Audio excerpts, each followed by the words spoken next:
Okay, so what we're going to do, we're starting the factoring process after we take out the greatest common factor. Now remember, whenever we did J1, I said you always need to look to see if there's a greatest common factor. That's the very, very, very first thing.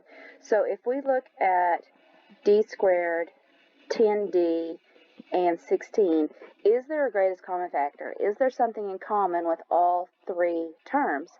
Is there a d in everything? No. And since this has a coefficient of 1, then there's the greatest common factor is 1, and so you can't take anything out. Okay, so what we're going to do, whenever you have a trinomial, you have 1, 2, 3 terms. The first thing to do is look to see what your leading coefficient is. And your leading coefficient, again, is 1. When your leading coefficient is 1, that's going to be the easier type of factoring. So this is the very basics and basis of factoring, the very foundation of it, okay? So what we're going to do, if you have a trinomial with a leading coefficient of 1, start by making 2 parentheses. Then whatever your variable is, put 1 in both parentheses.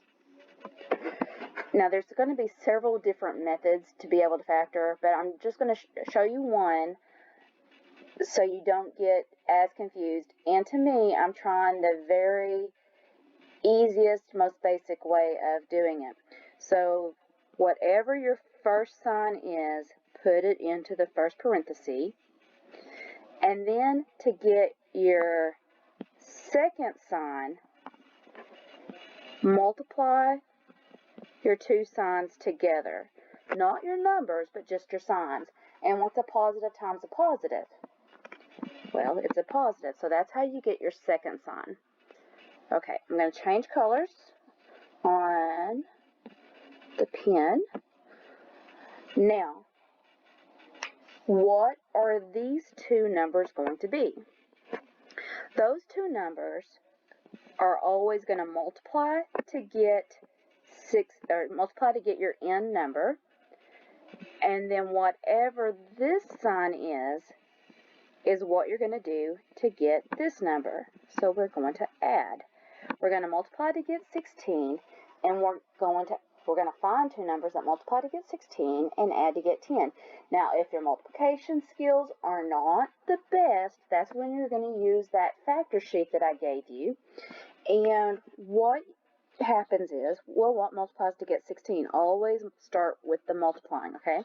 So what multiplies to get 16? 1 and 16, 2 and 8, and 4 and 4. Now there's a reason why I put the smaller number on the right and the bigger number on the left. We will talk about that in just a moment. Okay, so those are the only three pairs that multiply to get 16. These two numbers right here can only be two of those 6 numbers that I wrote down. And so they all multiply to get 16. Okay, check. But only 2 of them add to get 10. Which of these two numbers add to get 10? Well, that multiplies to get 17. 4 plus 4 is 8, but 8 plus 2 is 10. So those are the two numbers that we're going to use. And since I'm using this method right here, we always want to put the bigger number first. So 8 and 2. That is how we factor a trinomial with a leading coefficient of 1. Now let me pause here. If you put this in the computer, in Excel, that's exactly right also, because your 2 is positive and your 8 is positive. So there's going to be a couple of variations of how you can write your answer, but both of those are correct. Now, what does this mean? If you're factoring, you're trying to find out two numbers multiplied together to get something else. So right here, we're multiplying, right? Well, let me just show you what this means. If I take this d and multiply it to both of those, d times d is d squared, d times 2 is 2d. 8 times d is 8d, and 8 times 2 is 16. Then if I add like terms, what's 2 plus 8? 10d. And d squared plus 10d plus 16 is what we started off with. So yes, this is the factored form of d squared plus 10d plus 16. I've got to pause for just a second. I can't pause on the video because of the format that I'm using, but I got to go shut my door. Just a second.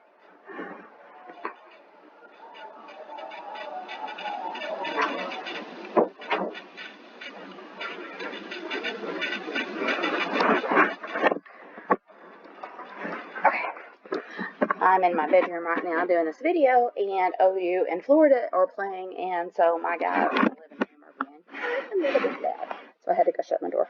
Okay, so let's go on to the next one. So, trinomial, leading coefficient of 1, nothing can come out, so we're going to start with parentheses, put our variable inside each one. Whatever your first sign is goes into the first parenthesis. Multiply your two signs together. What's a negative times a negative?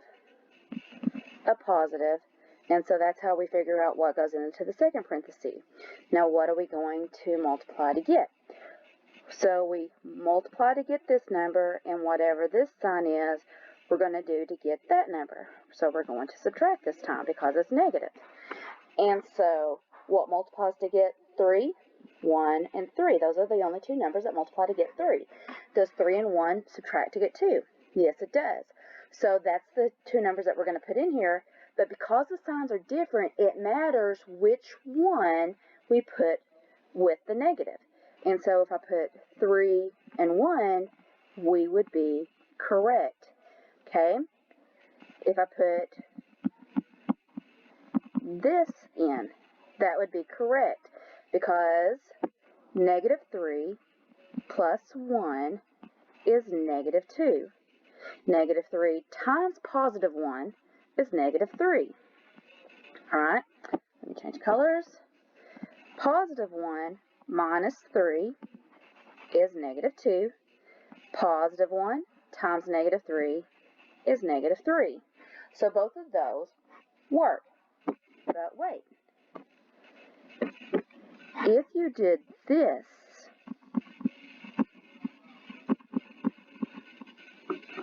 that would be incorrect. The reason it would be incorrect is because positive 3 minus 1, so 3 minus 1 is a positive 2, and this is not, well, I can't see it anymore, that was not positive 2, it was a negative 2, so this would not work. So that's going to be pretty much of me, all of me checking my work and stuff and moving things around, and we're just going to get down to it and give you bunches of examples. Okay? All of these are going to have leading coefficients of 1. All of these we don't have a greatest common factor to take out. All of these are trinomials, so we're just going to get to it. Parentheses. That was too close.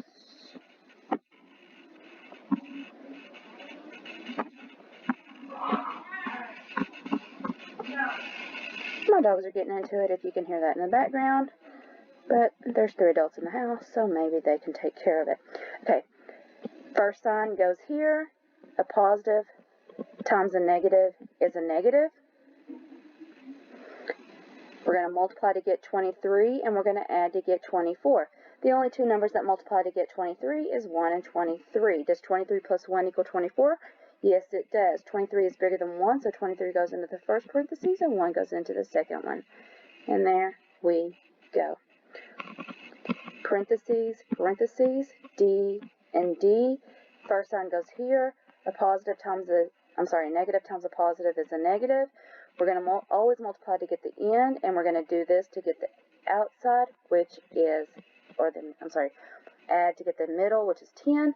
So what multiplies to get 21? Well, 1 and 21 multiply to get 21, and 3 and 7 multiplies to get 21. Which of these two pairs add to get 10? 7 and 3. So 7 goes here, and 3 goes there.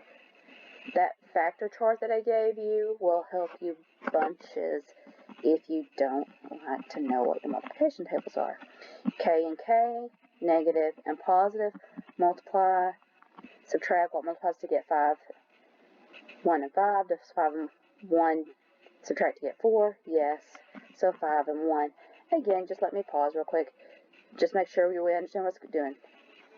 A negative 5 plus 1 is negative 4. And a negative 5 times a positive 1 is negative 5. Okay, so that's how you can kind of quick check it. And U, first sign is negative, and negative times a positive is a negative.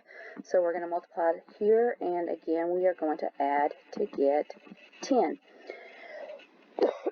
Now when these two numbers are 24 and 10, you really got to be able to know what you're doing to get 10, and let me show you why. There's several pairs to get 24. 1 and 24, 2 and 12, 3 and 8, 4 and 6. Okay, so you're going to have to know that. What are we doing to get 10? We are adding to get 10. What two numbers add to get 10? 6 and 4.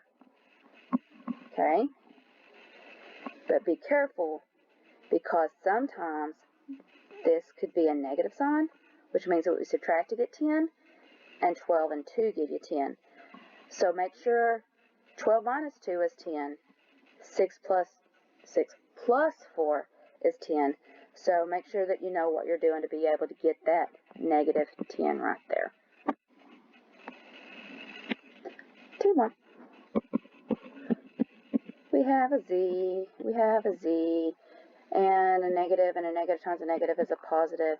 And so we're going to multiply to get 18, and we're going to subtract to get 7. We'll multiply to get 18. 1 and 18, 2 and 9, 3 and 6. I had to think about it for just a second. 4, 5, 6. Okay, those are the only three numbers that multiply to get 18. Which two subtract to get 7? 9 and 2 subtract. We're going to put the bigger number first and the smaller number second.